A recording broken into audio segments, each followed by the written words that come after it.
and welcome to a new episode of Brad's Red Web Live with my co-host Greg Burrow and Anastasia Anderson. Of course, my husband is here today joining us. Bo is going to be here today. And we're borrowing Greg from Dragon's Lair again. I was going to say that until you interrupted me. God. Okay. Anyway, Greg, of course, is my partner in crime fighting and cosplay and fundraising and community service, and he's on loan to us very graciously from Dragon's Lair Comic and Fantasy here in Austin, so make sure you check them out. Today we are going to be talking about censorship. Now, our last episode was about the birth of superhero censorship. Basically, we went over how comic books and superheroes were treated in the golden age before extensive censorship, and how they evolved into the Comics Code Authority. We talked about the selection of the innocents, and we talked about, just the general, what they call it, McCarthyism influence, et cetera, et cetera. Now, real quick, I want to throw this out there, some breaking news that literally happened today while we were preparing for the episode, actually yesterday. If you recall, we had done an episode a couple of weeks back about DC Comics and being purchased by AT&T, Warner Media being purchased and merged with AT&T, and they basically ended up taking the DC Comics away from the longstanding 30 years of Diamond Comics distributorship, which is the basic distribution model across the board. And we talked about how that hurt not just DC Comics, but comic books in general. Well, that merger has led to even more crazy. About 600 people in the world of DC Comics were fired yesterday unceremoniously. And this was across from the DC streaming service and the publishers and the creators. And it was actually we're still the toy lines, everything. Toy lines, yeah, they completely the canceled one of their merchandising wings. It's crazy, and we'll give you more information about that. But the guy who created the Black Label series, the Black Label line, he was fired. Very important.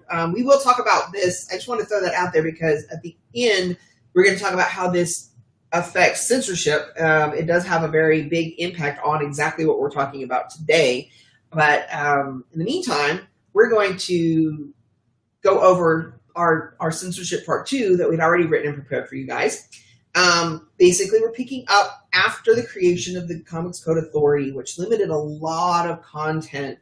And that's basically, we're going to talk about what effect that had on comic books, where that led the industry and the medium as an art form, and what it evolved in today. And so starting with, what effect did Comic Book Code Authority have on storytelling?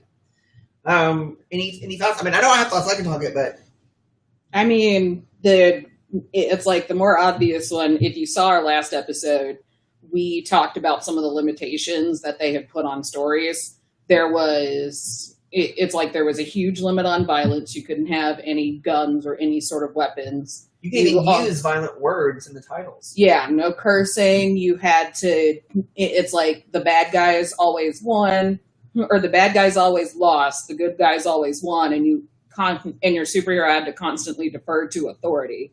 So it's like Batman had to talk to the police. It's like someone had to deal with the military, things like that. And this all came up during the dawn of the Civil Rights era.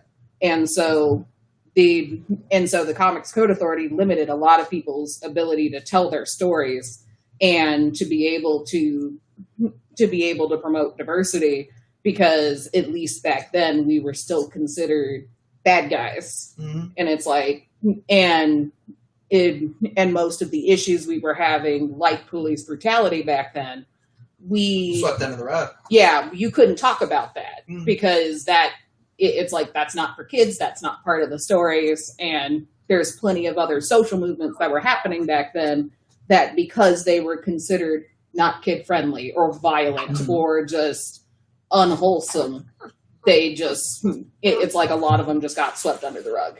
Well, yeah, it's just like the movie industry. Ultimately, the Hays Code, you get family-friendly, quote unquote, just ends up becoming lack of diversity. Mm-hmm. No homosexuality, and no police brutality, no questioning authority of any kind. Right. Not talking about stories Well, I mean, that we've had to talk about. That's why, for example, in the comics, they really didn't touch on Vietnam until much later. Yeah. Mm-hmm. Like while it was going on, there was no real. There wasn't really. There was like war comics, I think. Yeah. There was war propaganda, but there wasn't. And I mentioned this I've mentioned this on the show before. There is a reason. It sounds silly, Super Friends, but there was a reason that they were called when the cartoon came out. It was during the Vietnam era, and people were very anti-military, and because rightfully a lot of people didn't support the war, and so Justice League to the creators of the show sounded too military. I think it was Comic Code Authority or and parent groups. Yeah, and the parent groups. And so they were originally going to call it Justice League, and it couldn't pass the censorship boards. Yeah, so they had to change it to Super. They changed it to Super Friends, and it wasn't until like '82 when the Galactic Guardians came as I think that would have been their like 5th or 6th season or something, because there was a lot of syndication in between there. But when Firestorm and Cyborg appeared, and Cyborg, even though they had previously created Black Vulcan in an attempt to introduce some diversity, they were not permanent cast members. Cyborg was the first permanent Black superhero on the show and featured in every episode. And it was the first time they called them the Justice League on the show. So those are really, that's a lot of what came out of those censorships. Mm-hmm.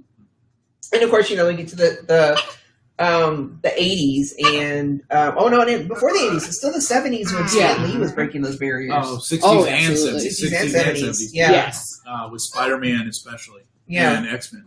And worked a lot of ways of creating ways to go around. Obviously, everybody nowadays just refers to the X-Men as a pastiche of social injustice and inequality, and it's considered, the premier racism allegory or homophobia allegory or outsider allegory. So Stan Lee is really, really known for that.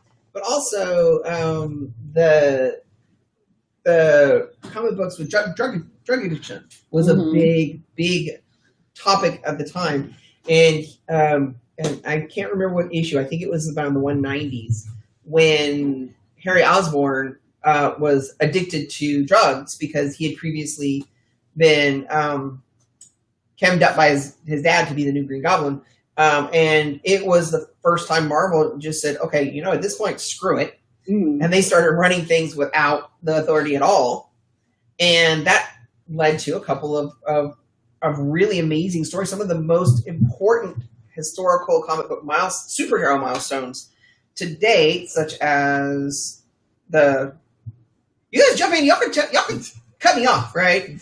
I don't want to tell the whole story. No, it's all good. It's all good. Spider-Man especially had a lot of really pivotal moments. Also, of course, there was Denny O'Neil and Neil Adams with the Green Arrow. Yeah, DC followed suit. They took that line, especially I think the first time drug use shown on the cover. Yeah, it was Green Arrow, Green Lantern. It's Green like definitely look up that cover. It is. Yeah, it is something. Yeah, 85. I mean, it's got right there.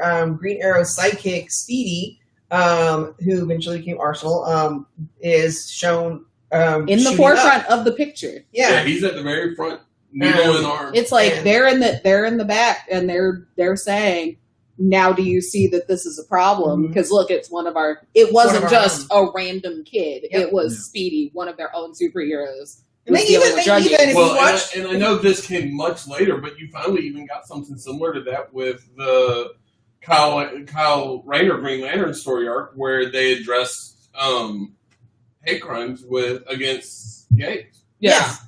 I know it's much later than the 60s and 70s, but yeah, the Green Lantern Green Arrow episode story actually even made it into the Arrow TV show because Arsenal is actually the adult name of Speedy. And the Arsenal character, actually, they did him addicted to the Mirakuru drug, but still they made it into a storyline following along that. So Well, I mean, they even touched on it with Speed, yeah, with Ollie's sister. sister. Yeah. So they used that storyline twice, but still. So a lot of our best stories came from them breaking through that. One of the things that I had read when I was researching, and it never really occurred to me, it's the idea we have today that comic books and superheroes are synonymous. And I've always had this problem in my head with, it's like pizza and pepperoni aren't the same thing. Mm-hmm. Just because you most likely have the most common ingredient in pizza is a pepperoni, they're not the same thing. And growing up, trying to have to explain to people, comic books and superheroes are not the same thing. Yeah. Like, it's like comic books are a medium, superheroes are a genre, but it never really occurred to me that the Comics Code Authority is at fault for the public's view of this, because with so many restrictions, superheroes were the right kind of fantastical narrative that you could get around those restrictions by writing them off as something else. I think the only one that X-Men. probably get around that is Archie. Yeah, Yeah. Archie did. Yep, Archie just stayed Kept on mostly going. wholesome until Kept on Yeah, going. all of the comic Until companies, like 10 years ago. all of the comic Right. book companies had to, one of the main ones we were talking about today, EC Comics. The EC Comics had made their bread and butter with the non-superhero genre comics, and their comics were literally called, Tales from the Crypt. I think was the only title that actually managed to survive. But they had Fear Comics, and the name of the titles were Torture, and Fury. really really provocative crime, weird science and stuff like that. I love Weird. that movie. And I don't know why weird wasn't allowed to be a word, but the Comics Code Authority restricted what kind of titles you could. So they couldn't use the word horror.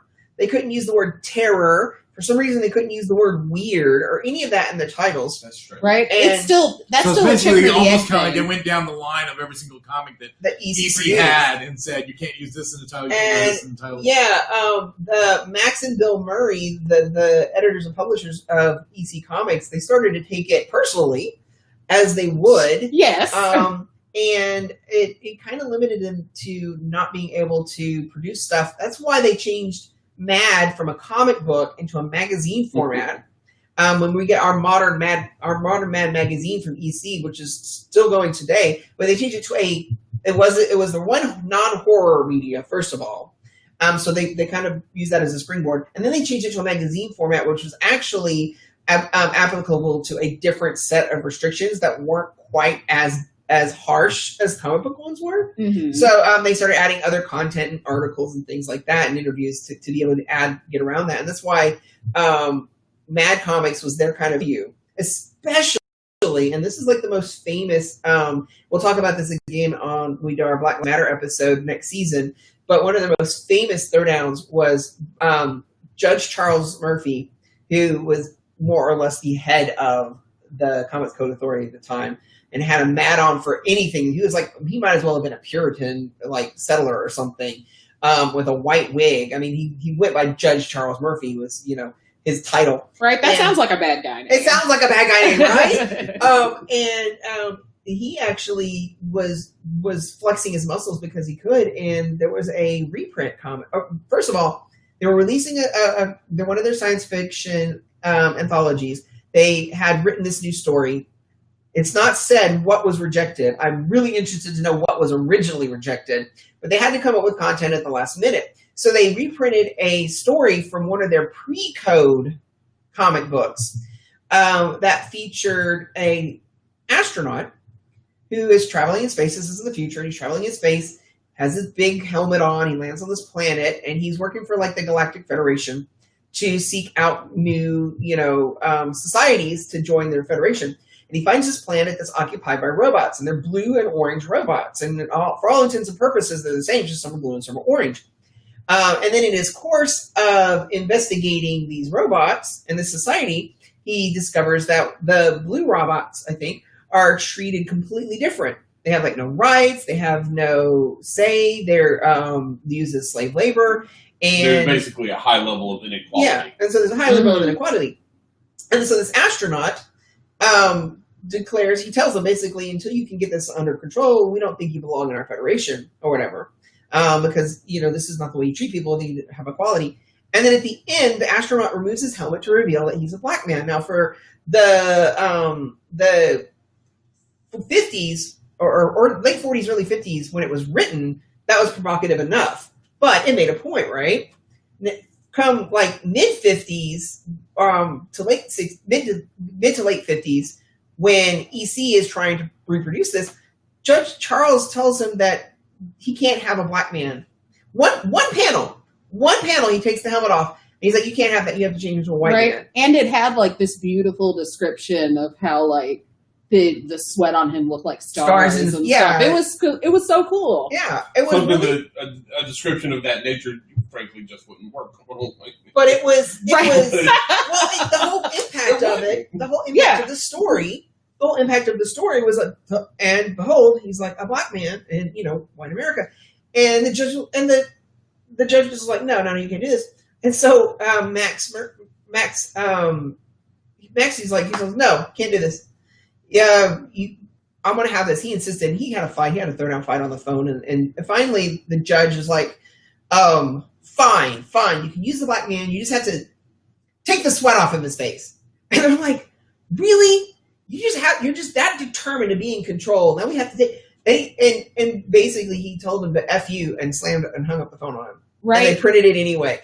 And because there's no conceivable reason for him to want that. It's like, aside from old-timey racism. But they give besides flexing his muscle, you have to do what I say because. It's so like, that basically gives you the idea of the mentality of the code authority at the time. right, and that kind of shows how this stuff exists on a systemic level, because it's like the preconceived notions that have come from these individuals bled into the pop culture with comics, and basically have influenced everything in pop culture until today. It's like it took it took a huge amount of people fighting back for this to even fade out of existence. It was like 30 years. 30 years of this before they really started going, okay, we don't need this BS. Right. And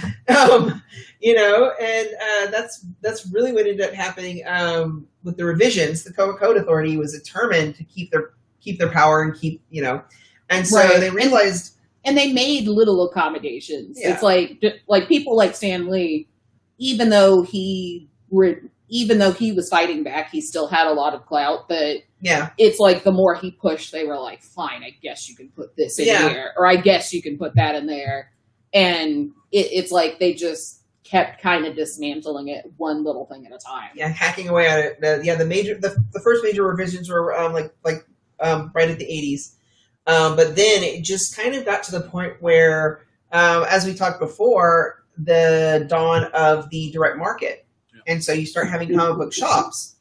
And when you start having comic book shops, instead of the newsstands, you don't have it in the same, it's not marketed the same. You don't have to be afraid of the same. You can take more chances. Mm-hmm. You have more independent publishers coming out and a more diverse line of comic books. So that's when comic books, or publishers, especially the main publishers, started taking chances. They're like, okay, we now have an outlet where it's less risky to lose money on these things. We're going to try them. So a lot of the new stuff that really pushed the envelope for everything started going to the direct market. I know DC created the Vertigo line of comic books, which is we get things like Swamp Thing had already been in existence, but was not the same as he became, if it weren't for Vertigo. Vertigo became amazing. Sandman, Neil Gaiman was a pioneer for that, obviously. Everybody Which just finished the audiobook for that. I'm halfway through it.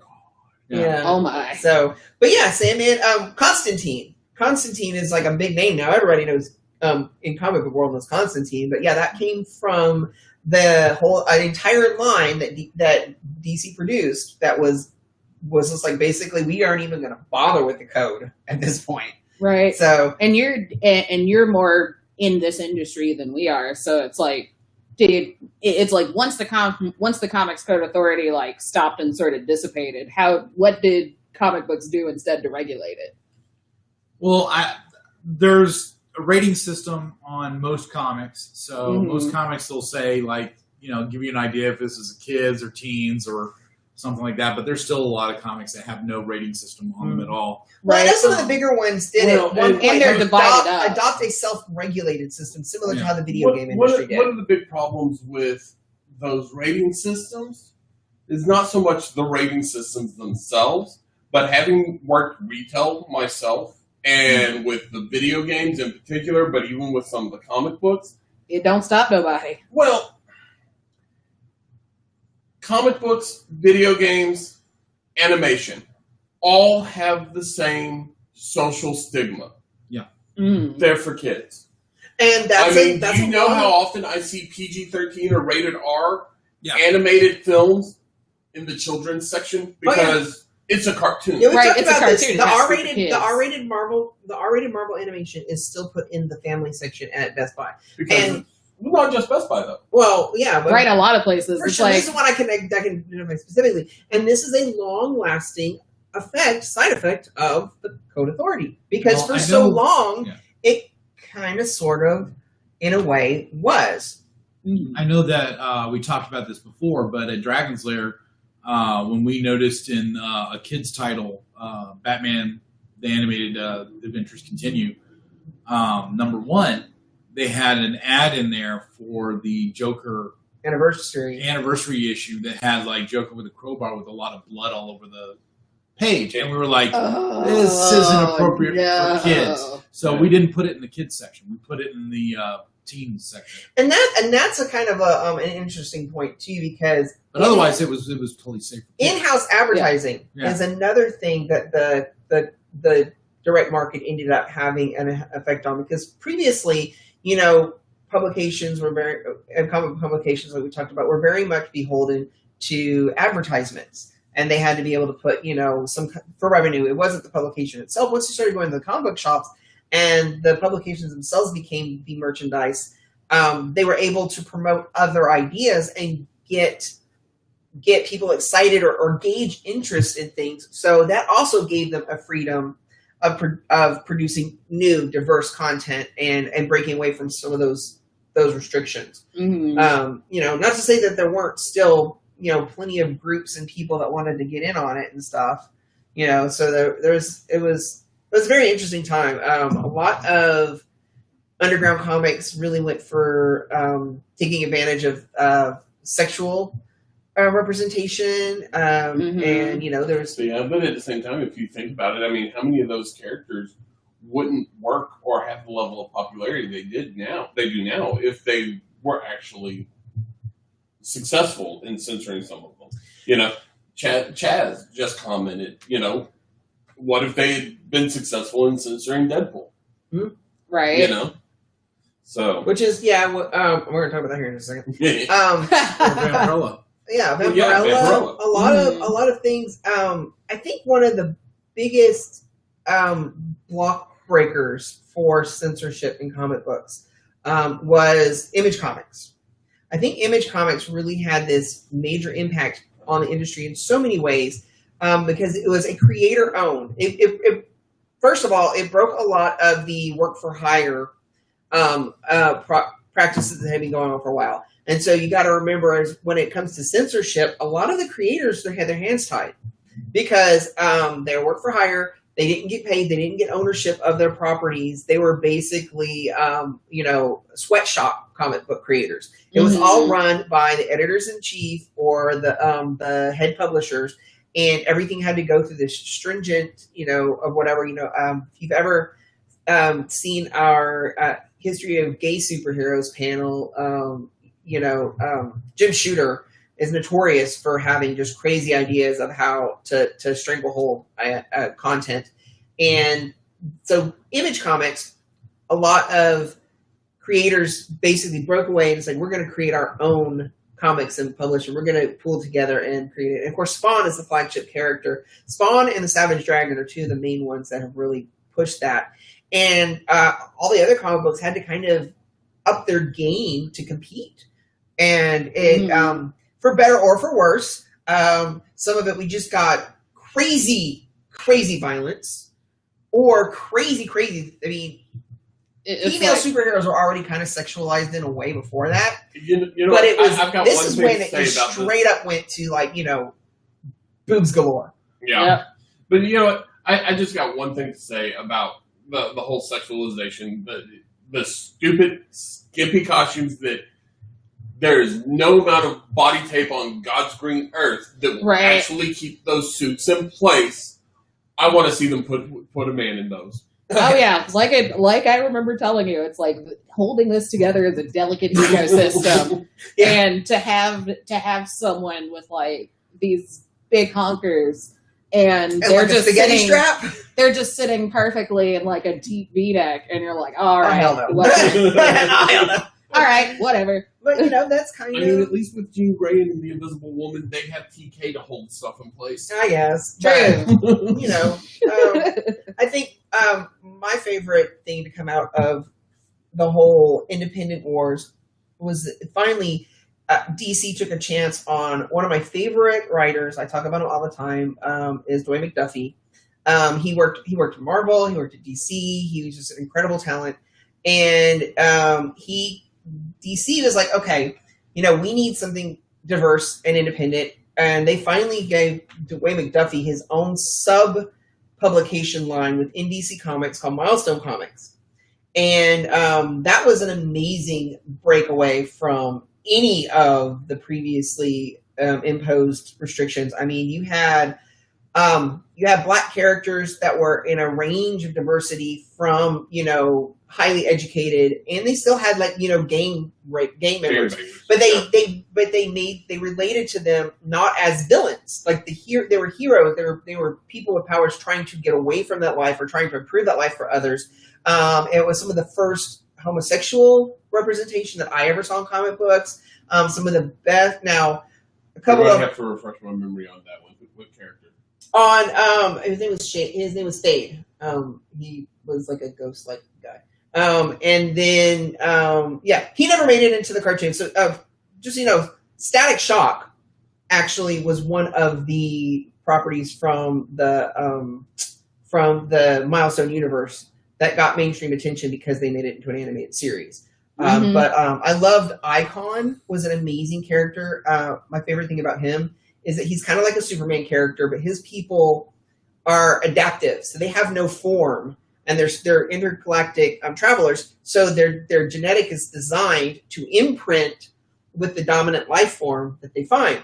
And so, like Superman, he was a baby. He came here without any other influences, but he was found during the Civil War by Black slaves, and so those are the first people he imprinted onto. So he became Black. Well, he lived through all of that, and it was as well as the Civil Rights movement. And Civil Rights movement. So he was very jaded. He was very jaded, and the whole point of his comic was he met this and this is another interesting. One of the protagonists, Rocket, she was pregnant, a pregnant teenage girl, but she convinced him to be a hero, and so these are things that would have never happened during the Comics Code Authority days. No, Right. Never. Absolutely not. So yeah, I'm very very I love that. I love those crossovers and those stories and those characters. I want to see an Icon movie. I just love Icon's look. Right. It's so cool. It's like it's like I feel like it's the time, it's the day. Yeah. Now I want them to just sneak Static Shock back in, Oh yeah. especially into some movies once DC gets their act together. Right. It's So- like, which looks like it may not happen anytime soon, but So yeah. So was it? I'm keeping up with Chaz's comments. So eventually Marvel just abandons the Code Authority altogether. Mhm. You have over here 2001. So it was over an X-Force issue. Do you remember what it was? Was it because of Deadpool? It might have been because of Deadpool. I just remember it's like because like we said, with the decline, it's like everything hit the direct market, so it wasn't as big a deal to have a stamp as it used to be. Right. And so new companies stopped joining, and Marvel had been fighting them for so long, and eventually they were just like, yeah, no, Who we needs you? don't it's like, we don't need this. And this is when they started like separating what their comics were, because they finally got sick of the whole regulation thing. And so that's why you have that's why DC is divided up into several different like types of comics. Mhm. So you know this is what you need to buy. Right. Real quick, I am going to interrupt because, like I said, I've been kind of keeping track of comments that have been coming up on the show. Uh-huh. Something that I might want to start doing. Well, you can't. And Right. well, I know. It's very far. That's I why can't have it on my read. phone next Well, to me. good. We got you then. But You Real got a quick. job. real quick, you let your goddaughter know that telling boys that they can't wear pink is a form of censorship, and that is not allowed. Yes. It's like it's What's the like word pink? Jason Momoa's favorite color is pink. Have you seen how many pink suits Jason Momoa has? Right? it's like screw restrictions on Screw kids. that! It's like it's You like should tell him Jason Momoa loves pink. it's like kids All right. are gonna grow. It's like kids have to grow up to become adults, where we have to wear what we're told to wear, Well, and she said apparently she be didn't have a problem presentable. with that until she started going to school. So apparently something at school happened that told her boys weren't allowed to wear pink, and you let her know that is absolutely not You true. put that on Right. your shirt. Real men Just wear that- pink. just at this point, I'm like, let kids do what they want. Yeah. It's like they're going to grow up and have to deal with all these adulthood restrictions. It's like if he Right. wants to wear pink, let him. But yeah, that's And by the way, we're eating Scooby snacks and Spicy applesauce. Cinnamon applesauce. It's really delicious. Highly suggested. Which I'm going to eat We're more. going to be doing a Scooby Doo special that I'm going to be editing, and we should have that out in September. It's going to be It's a delicious. celebration of Scooby Doo because there's so much Scooby Doo happening right now. yeah. So yeah, Scooby-Doo 51st anniversary on September 17th. We're going to release a special Scooby special. So make sure you keep your eye out for that. It was fun. It's going to be neat. It was fun. I love doing it. So Marvel Comics. I know that right around 2000 is when they created the alternate universe of the Ultimate Comics. So again, for better or for worse, that was a whole new offshoot of Marvel Comics. The Spider-Man was great.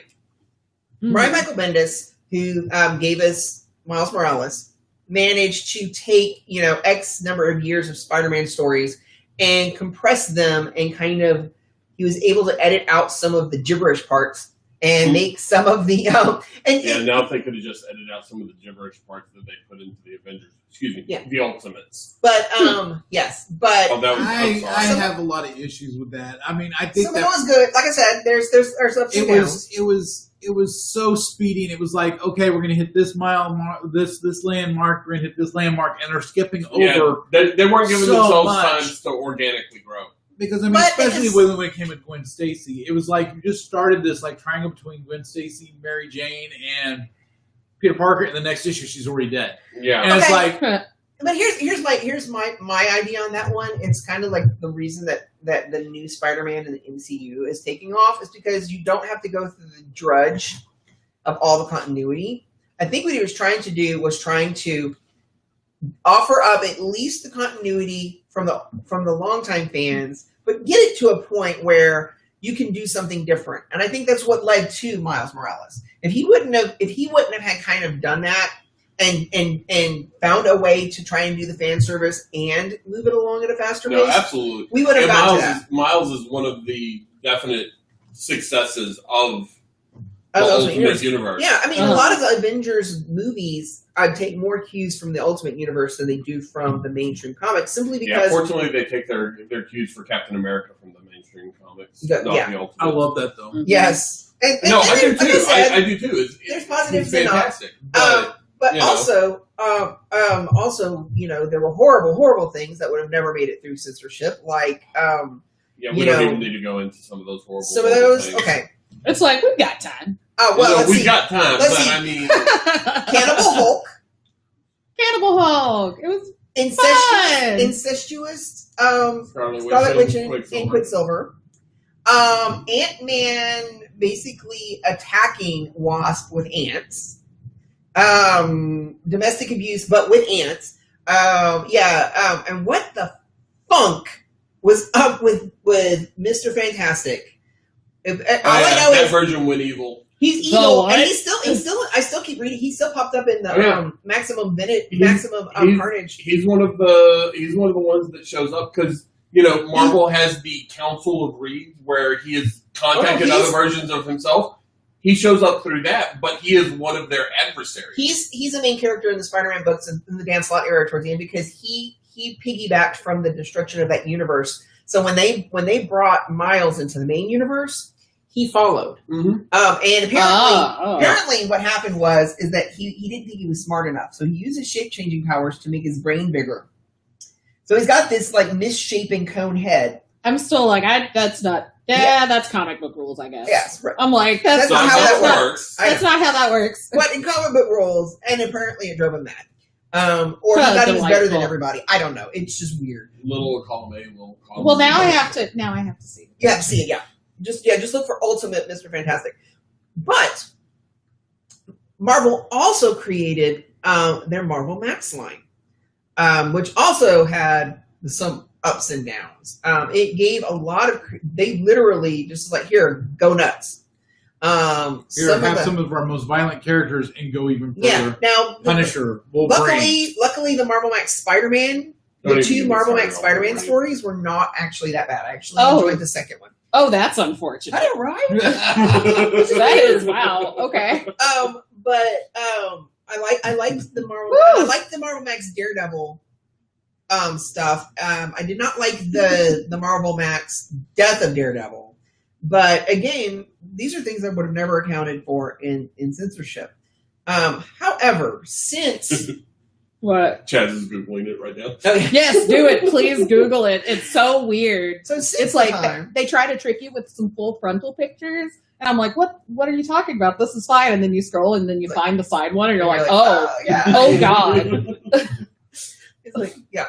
So you could just like wrap some like blue cotton candy on that and call it Marge Simpson. But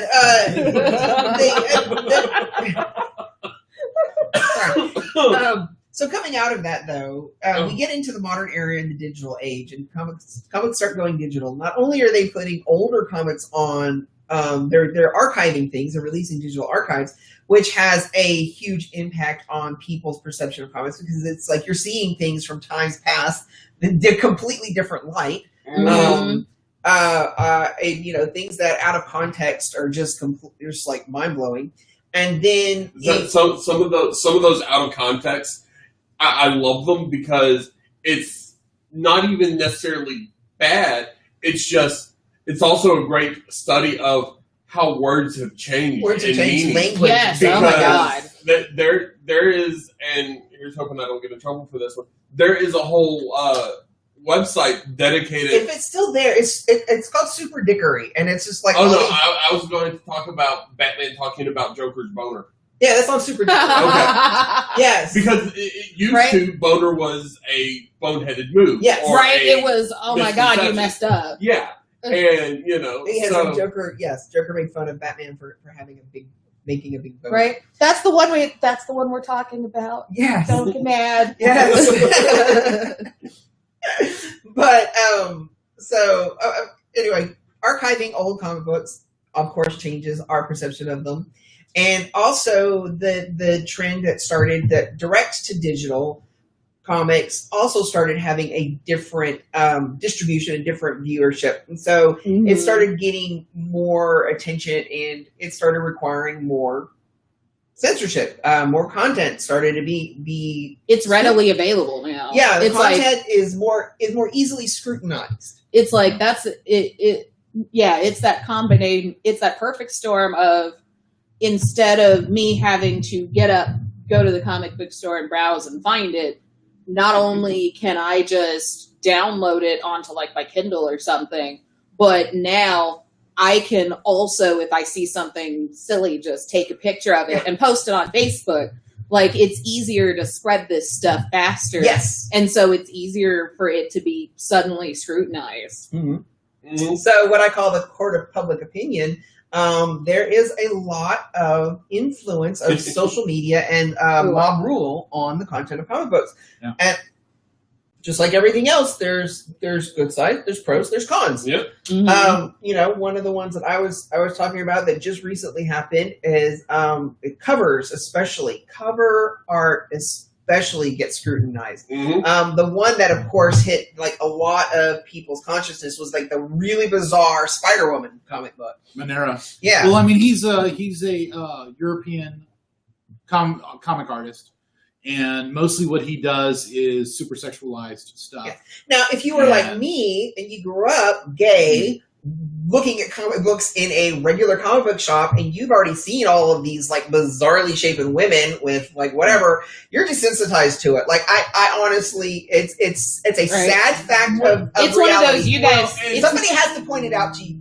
No, And even I'm pretty sensitive about that. On top of that, though, we're talking Spider-Woman, who they do a lot of the same things with her that they do with Spider-Man, where you put them in these outrageous poses that you're going, no human body can get into unless they've got that super flexibility that Spider-Man, Spider-Woman, Nightcrawler has. Yeah. That's the only reason they can get into those positions. So yeah, that issue where her hindquarters are up in the air and she's crawling over her Where legs. she's like, her back is arched and everything. I think I remember that one. I've seen similar issues where you see Spider-Man in very similar poses.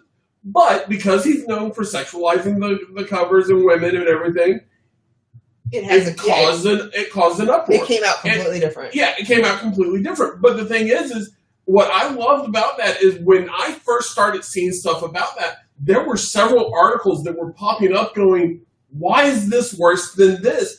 And putting it side by side with Spider-Man in similar poses.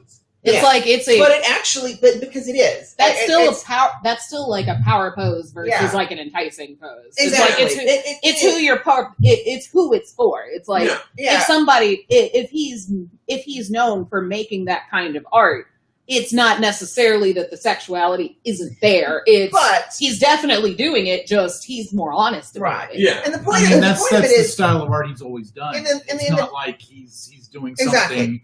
And had this being different from anything he's done before. Right. Yeah. Well, hold on. So we're talking about modern age of censorship and what censors things. Had that been released in a comic book shop when I was in high school, nobody would have batted an eye. No. It's like nobody would have made but nobody would have publicly batted. No, right. Not anybody that was in there anyway. But nowadays you have that. You have the one where was it J. Scott Campbell that did the cover of Ironheart that everybody had a meltdown for because she's a teenage girl and should not look like a full-figured woman like that. And what is it? One of the issues of Ironheart. It is probably J. Scott Campbell because he does that. Look at Danger Girl. That's his whole thing is Danger Girl, and that was his whole claim to fame. And and it wasn't necessarily J. Scott Campbell's fault because he probably wasn't even that familiar with the character. Yeah. But it was definitely Didn't he also do Gen 13? Yes. He did. But it was a bad move on Marvel's part to hire him to do a cover for this character because he's clearly not the style of art. Is about average. Covers sell. Yeah. And there are certain artists where their covers sell. Yeah. And so that's why they want to get them for the variant issues. It's kind of like Alex Ross covers sell. But Alex Ross, I love him because he goes for a really highly realism. And so he doesn't do the over-sexualized. He doesn't do the over-sexualization. He doesn't do the overly disproportionate. I mean, his illustrations are very branded. Yeah. Yeah, he uses real live models for the majority of his stuff. I mean, Alex Ross, we have a Justice League poster that is a poster of an Alex Ross painting. I would love to get an actual print of it. Oh, that's gorgeous. Yeah. Oh, I love that. Alex Ross is just... He did Kingdom Come. He did the art in Kingdom Come. That's genuinely pretty. I really like that. Yeah. The great thing about Kingdom Come, talking about Alex Ross's art, and then you can get us back on track, is he painted every single panel. Yeah, it's all... So wow. when it came to the character of the Spectre, didn't matter if it was a full-up, close-up shot of the Spectre or if he was in one of the panels. There were skulls in his eyes. Yep. Good for him. Because that sounds fun. Alex Ross painted full-size paintings of every panel. Mm-hmm. That's awesome. Yeah. That sounds Oh my cool. God, I'm so sad. I had to give up my signed copy. I had a limited edition hardbound Wow. signed by Alex Ross and Mark Waid, and I had to give it up. So, I'm sorry. Oh, yeah. But anyway, back to censorship. The point of it is that it got people's attention on these things, and so they started changing them.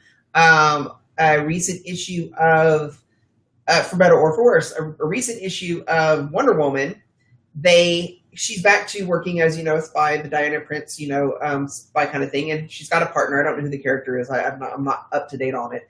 But it shows them in a very like James Bondy kind of scenario where they're on the beach, and she's doing something one way, and he's got like a pistol, a gun, ready to Very James Bond kind of thing.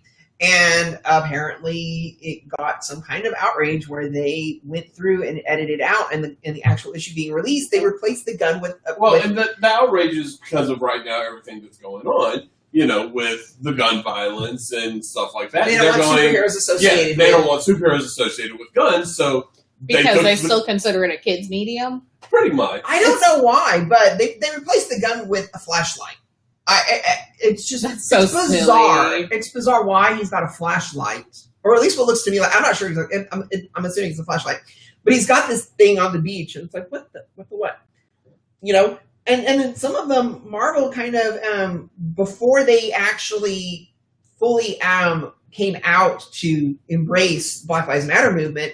There's an issue of Spider-Man, Miles Morales Spider-Man last year, that the artist in the original solicitations had the street light that was shown in him swinging over the street. Instead of a walk or don't walk sign, it had the Black Lives Matter logo in the lights of it. Yeah, and it looked really cool. In fact, composition-wise, art-wise, it really lended to, because the red light with the red, it looked cooler. And then they Marvel took it out, and it's just a blank street light. I mean, it doesn't even have, walk or don't walk. I mean, you should at least put the stop on it or something, keep that composition-wise. But no explanation. They just didn't. And when they were asked, they were like, "Oh, we just don't want anything political or whatever." And then somebody else came back later and said, "No, we're just trying to avoid using third-party logos for copyright reasons." I wouldn't care. I'm like, I don't think Black Lives Matter would have sued you for using their logo on the cover. It's like especially for something as like big a deal as that. Yeah, it's like, I mean, that would have been something to lend to a recognition to a valid movement. Yeah. So basically, censorship is still alive and well. And the one that I'm really, and I've been talking about this since the day that they announced that Marvel was trying to buy out Fox. I've been warning people. I feel like the guy on the side of the road with the sign that says "The end is nigh." The takeover is coming. And Marvel didn't buy out Fox. Disney bought out Fox. Well, Disney. yeah. Oh yeah, no, Which sorry. it's Disney bought out Fox. It's funny. They revealed the new logo. Really? It's no longer 20th Century Fox is gone. It's no longer 20th Century Fox. It's now just 20th Century TV. What? They kept the logo. They just took Fox out of it. Okay. They're just rubbing the wounds in. So They're just anyway, really rubbing it in for my them. There's a concern. little salt. My Right? concern was that Disney, being a family oriented media company, everything is meant to be family based, and like we said earlier, from Comics Code Authority all the way back to Hays Code and McCarthyism, a lot of times family friendly means super sanitized of any kind of diversity. And it's not even necessarily conscious. It's systematic, and it all just falls into place. And this is my fear. And like when Disney / Marvel got Fox and everything, I'm like, okay, everything. The bigger that company gets, the less diversity we're going to have. My big fear of Marvel movies is that what made them go, what made them popular, was that they were each individually their own thing within the universe. You had different styles, different tones, different voices, and then, Thor Ragnarok comes out, and it's basically like, okay, let's take Thor and put the Guardians of the Galaxy formula on it. And then, Right? It's all perky and cute. and happy now. eventually, and that's one of the biggest problems with censorship is, Disney back in the day, they worked really hard to keep their other non-Disney stuff disassociated from them. Touchdown. They had Touchtone and different other distribution. They had them. They were technically Disney. They technically made money off of them. But publicly, if you weren't already in the know, you didn't really know that was a Disney thing. Yeah. With the whole Fox merger now, especially because of X-Men and especially because of Marvel, everybody is fully keenly aware that Fox is under the Disney banner now. And Disney has to maintain this brand. Talking about Deadpool, there's a genuine concern about Deadpool. I mean, Of what's going to happen in the next Deadpool movie? As it stands, they're going to keep the. Supposedly, it is still going to be R-rated at this time. R-rated. Well, but they're sanitizing so much diversity, just by as we talked at the beginning of the show, them cutting DC Comics. I mean, it was a hard blow to DC Comics, and that has nothing to do with Disney. And that's a different company. Well, No. So I'm not talking about Disney, but Disney as a mega conglomerate corporation has set up this model that if you want to compete, you're going to have to do the same thing. It has to be family oriented, and that's the whole. You've got to be able to get everybody in. That's the whole mentality of AT&T's merger with Warner Brothers now. Now that Time Warner and AT&T are merged, they're trying to compete with Disney, and that has killed the DC universe streaming.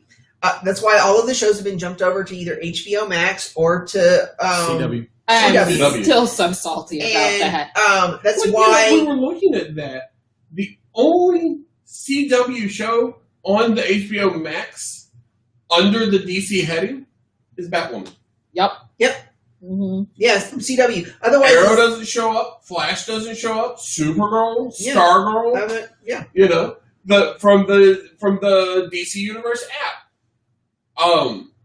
Doom Patrol. Doom Patrol made it to HBO Max. Yeah. Yes. Stargirl, Swamp Thing, they're going over to CW. The only thing that's staying behind is Titans.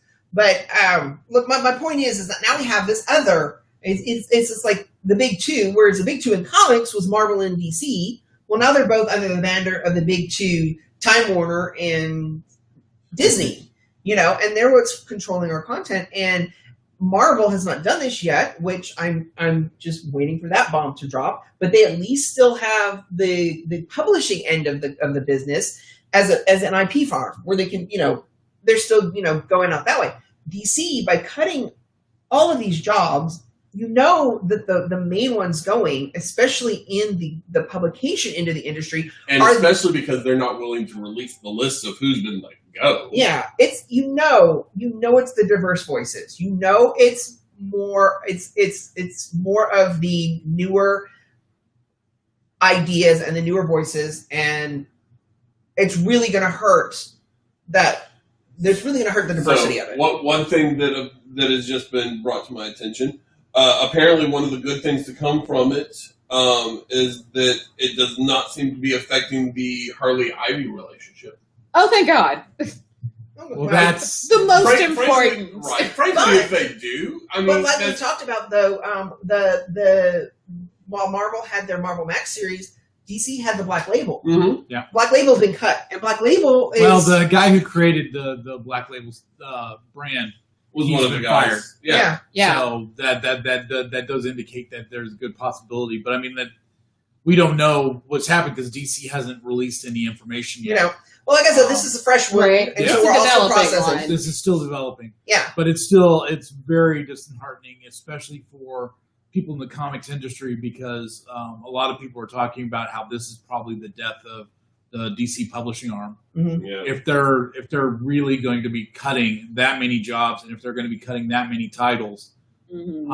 and if they're just going to concentrate on Batman and Superman and Wonder Woman, Then we Right. that's it. Yeah. And that scares the Sam Hill out of me, because it's like, I mean, a lot of us have now grown up with all of these movies, and the thing that still kills me about this year is this was supposed to be the year of all the horror DC movies again, and it took so many years of fighting and saying, this has an appeal for more than just children. Yeah, we should be able to do this. After because I read the original book when it came out, but after listening to the audiobook for Sandman, I would love to see an endless right? I think It's that- like I think honestly- there's a market there Yeah. between Morbius and all, and them. You said they're redoing Spawn, right? They're redoing Spawn. They're redoing yeah, Spawn, guys. Spawn movie with Jamie Foxx. It's and like- they're wanting he's wanting to focus on the horror elements of it, and I'm actually really, really excited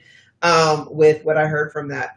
So that's kind of interesting. But one of the things that's really disheartening is I was telling them is diversity is going to be much harder to get back.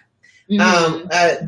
The writer who wrote for She-Ra, literally just last week, I was watching the Out in Comics panel at San Diego Comic-Con Last online. week or 2 weeks ago.